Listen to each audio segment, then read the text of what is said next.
वक्रतुंड महाकाय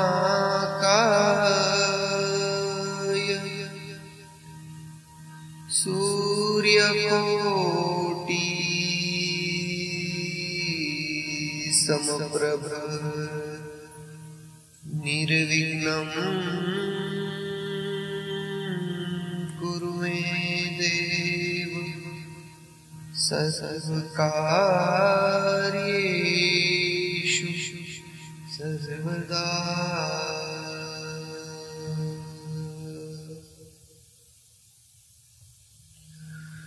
गुरुर्ब्रह्मा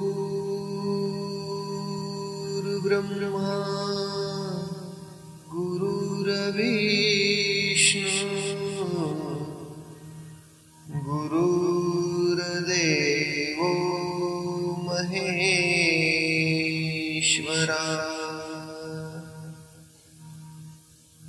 गुरुर्साक्षात्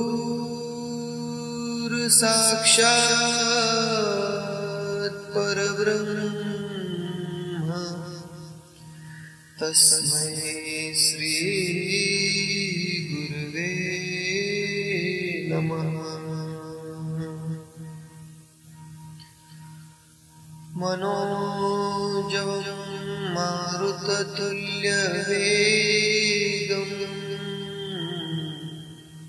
जितेन्द्रियं बुद्धिमतां वरिष्ठम् वातात्मजं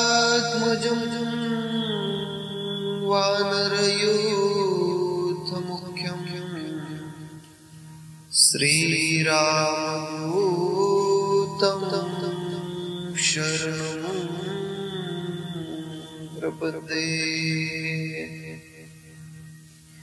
अलंकापुरी पुण्यभूमि पवित्र तेथे नादतो ज्ञानराज सुपात्र तया ठविता घडो पुण्यराशी। नमस्कार माझा तया संत श्री सद्गुरु ज्ञानेश्वरासी।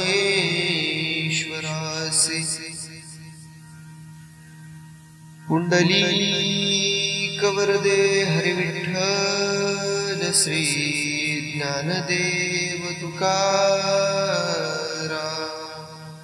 ज्ञानेश्वर महाराज की जय। कपिवर्य महारुद्र हनुमान की जय। गोपाल कृष्ण भगवान की जय।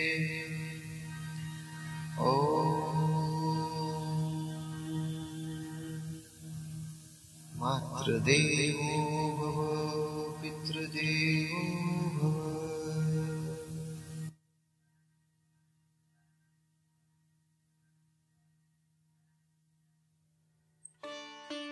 रामकृष्ण हरी। भक्ती विजयाचा 8व्या अध्यायाला आपण सुरुवात करत आहोत। या अध्यायामध्ये संत ज्ञानेश्वर महाराज यांचे वडील विठ्ठलपंत यांचे चरित्र आलेले आहे। विठ्ठलपंतांना त्यांच्या आयुष्यामध्ये काय कष्ट भोगावे लागले, समाजाने बहिष्कार टाकला, समाजाने त्यांच्या संबंधचे जेवढे जेवढे त्यांच्या सोबतचे संबंध होते सगळे संबंध तोडून टाकले। विठोबा तू धर्म भ्रष्ट केलास, संन्यास ग्रहण करून पुन्हा गृहस्थाश्रमामध्ये तू प्रवेश केलास। विठोबा तू स्त्रीलंपट आहेस, तू विषयलंपट आहेस असं म्हणून विठ्ठलपंतांना धर्माच्या बाहेर टाकला। तू समाजामध्ये वावरण्याच्या लायकीचा नाहीस. समाजामध्ये वावरण्याची तुझी कर्म नाही, तुझी कर्म उचित नाहीत विठोबा, असं म्हणून विठ्ठल पंतांना गावाच्या बाहेर हाकलून दिलं. ज्यांनी ज्यांनी भक्ती मार्गामध्ये प्रवेश केला, अतिशय कठीण असणारा हा भक्ती मार्ग,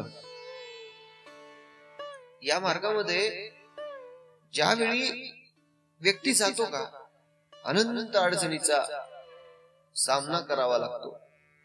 परंतु भक्ती मार्गामध्ये एक गोष्ट सर्वोत्तम अशी आहे, आयुष्यामध्ये कितीही जरी अडचणी आल्या, आयुष्यामध्ये या जगाने कितीही त्यांच्याकडे पाठ फिरवली, तर एकटा भगवंत त्यांच्या पाठीमागे खंबीर उभा राहतो.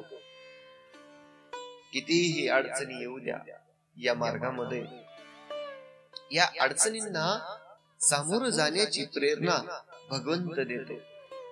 भक्ती मार्गाची अतिशय गोड कथा आजच्या अध्यायामध्ये आपण पाहणार आहोत. महादेव आणि ब्रह्मदेव भगवान श्री विष्णूंकडे गेले. भगवंता, आपण कलियुगामध्ये अवतार धारण करूया,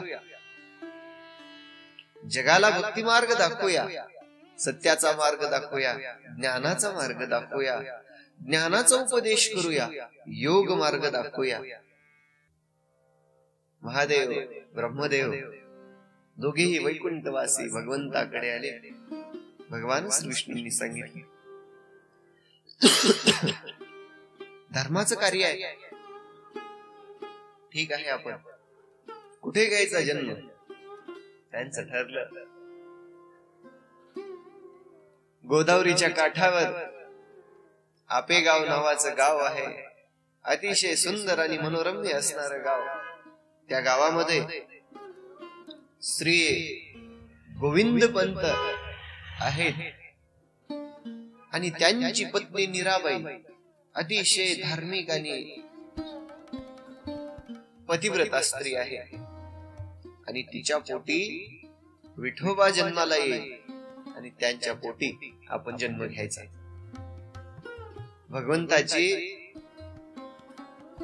बैठक सुरू आहे आणि त्यांनी ठरवलं की या जन्मामध्ये अवतार कुठं या ठिकाणी घ्यायचा. आणि ठरल्याप्रमाणे त्यांनी ठिकाण निवडलं, गोदावरी काठीचे आपेगाव. आणि मग कथा कशी वर्तते पहा. गोविंद पंत आणि त्यांची पत्नी मीराबाई अतिशय धार्मिक प्रवृत्तीचे. सकाळी उठावं, भगवंताचं नामस्मरण करावं, नित्यकर्म आपली आटोपावेत आणि संसारासाठी जे काही कर्म करावे लागतात, पोटासाठी भगवंतासाठी संसारामध्ये राहून भक्ती केली. आणि असा त्यांचा गोड नित्यक्रम सुरू आहे. आणि एके दिवशी त्यांना आनंदाची बातमी पसरली. आनंदाची बातमी गोविंद पंतांच्या कानावरती आली की आपल्या पत्नीच्या पोटामध्ये गर्भ राहिलेला आहे. घरामध्ये आनंदाचं वातावरण झालं, आनंदी आनंद. कारण एका पती पत्नीला आपल्याला मूल होते, यापेक्षा आनंदाची बातमी अजून कुठली असू शकणार आहे. काही काळ उलटून गेला आणि तो सोन्याचा दिवस आला, ज्या दिवशी भगवंताचा अवतार कार्य पूर्ण करण्यासाठी ज्या विठोबाचा जन्म होणार होता, त्या विठोबाचा जन्म त्यांच्या घराण्यामध्ये झाला. आनंदी आनंदगडे, जिकडे तिकडे चोहीकडे सगळीकडे सर्वत्र आनंद झाला. 12 दिवस झाल्यानंतर मुलाचं नामकरण करण्यात आलं. मुलाचं नाव विठोबा असं ठेवण्यात आलं. विठोबा गोविंद पंत कुलकर्णी कुलकर्णी घराण्यामध्ये जन्म झाला आणि बाळ हळूहळू हळूहळू मोठं होऊ लागलं. मोठं झाल्यानंतर जे काही धर्माची शिकवण बाळाला द्यायची, त्या बाळाला धर्म शिकवला. जसं जसं कळायला लागलं आपल्या धर्माचं काय ब्रीद आहे, धर्म कसा जोपासला पाहिजे, भगवंताची सेवा कशी केली पाहिजे, त्याबरोबरच वेदांताचं ज्ञान दिलं. सगळ्याच्या सगळ्या शास्त्राचा शास्त्राभ्यास करून घेतला, सगळ्या शास्त्रामध्ये निपुण केलं. अभ्यास शिकला, शास्त्र आणि सगळ्या गोष्टी पारंगत झाल्यानंतर भक्तीचा मार्ग सांगितला. भक्ती मार्ग कसा आहे, हा मार्ग किती जरी कठीण असला तरी या मार्गावरती सहाय्य करणारा भगवंत असतो. आणि एकला भगवंत तो जर आपला करून घेतला तर या आयुष्यामध्ये कधीच काही कमी पडणार नाही. विठ्ठल पंतांना भक्तीचा मार्ग शिकवला आणि ज्यावेळी विठ्ठल पंत भक्ती मार्गाला लागले, सगळं शास्त्राभ्यास केल्यानंतर भक्तीच्या मार्गाकडे वळल्यानंतर मनामध्ये वैराग्य प्राप्त झालं आणि चित्तामध्ये अनुताप झाला. महिपती महाराजांनी अतिशय गोड रचना भक्त विजय ग्रंथामध्ये केलेली आहे. आणि 12 वर्षाचा विठोबा आपल्या वडिलांना काय म्हणतो, पिताश्री तीर्थाटन करावं म्हणतोय, माझ्या मनामध्ये इच्छा आहे तीर्थाला जावं म्हणतोय. आणि मग गोविंद पंतांना आनंद झाला, आपला मुलगा एवढ्या लहान वयामध्ये तीर्थयात्रा करायचं म्हणतोय. ठीक आहे बाळा, तुझी जशी इच्छा. आणि ते वचन ऐकल्यानंतर शास्त्र काय सांगतं, महिपती महाराजांची रचना ऐका. ऐसे ऐकून या वचन वडिलासी वाटले समाधान, मग विठोबाने करून मन सत्वर तेथुनी निघाला. विठोबांनी आपल्या पित्यांना नमन केलं आणि तिथून निघाले. आणि आता भक्ती वैराग्य आणि ज्ञानाच्या गोष्टी वर्णन करताना महिपती महाराज रचना कशी करतात पहा.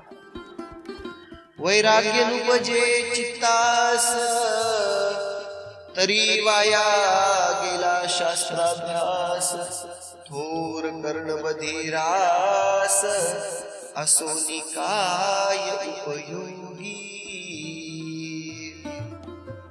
जर मनामध्ये वैराग्य नुपजे चित्तास, चित्तामध्ये जर वैराग्य उत्पन्न होत नसेल तर कितीही शास्त्राचा अभ्यास केला, कितीही वेदांताचं ज्ञान जर घेतलं, काय अर्थ आहे त्या अभ्यासाला जर चित्तामध्ये वैराग्य जर नुपजत नसेल, वैराग्य या चित्तामध्ये निर्माण होत नसेल, अनुताप मनामध्ये निर्माण होत नसेल, तर काय अर्थ आहे त्या शास्त्राभ्यासाचा. पुन्हा उदाहरण देऊन सांगतात, बधीर आहे, बहिरा माणूस आहे, त्याला खूप सुंदर कान आहे. काय कानाचा उपयोग आहे, दिसायला सुंदर कान आहे पण ऐकूच येईना.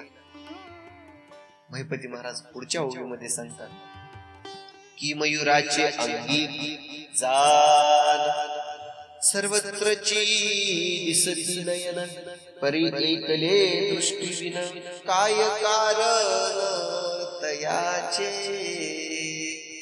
मोर जो आहे, मोराच्या प्रत्येक पंखावरती पिसारा ज्यावेळी फुलवतो हजारो कर्ण दिसतात. सर्वांगावरती डोळे आहेत मयुराचे, परंतु त्याची एक जी दृष्टी आहे तीच दृष्टी त्याला उपयोगी पडते. त्याच्या सर्वांगावरती डोळे आहेत, त्या डोळ्याचा काही उपयोग आहे का? नाही.